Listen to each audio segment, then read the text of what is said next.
दिल्ली की फजाई आलूदगी एक ऐसा सच जिस पर ना पर्दा है ना इनकार। सरकार हर साल नए वादे करती है, नई स्कीमें गिनवाती है, मगर जमीन पर नतीजा वही, सांस लेना मुश्किल, आंखें जलती हुई और आसमान धुंध में गुम।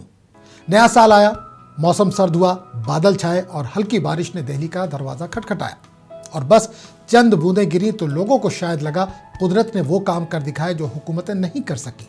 एक तरफ AQI के आदादो शुमार हैं, दूसरी तरफ बयानात हैं।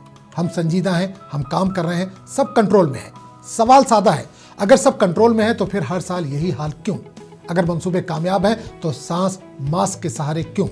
आज बारिश ने थोड़ी सी राहत क्या दी तो यूं लगा जैसे दिल्ली की हवा कह रही हो, मेरी सफाई के लिए शायद सरकार नहीं, सिर्फ कुदरत ही काफी है।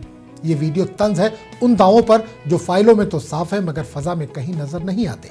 आपको क्या लगता है, दिल्ली में फजाई आलूदगी को लेकर सरकारें अपना काम अंजाम नहीं दे रही हैं? तो कमेंट करके अपनी राय हमें जरूर दें।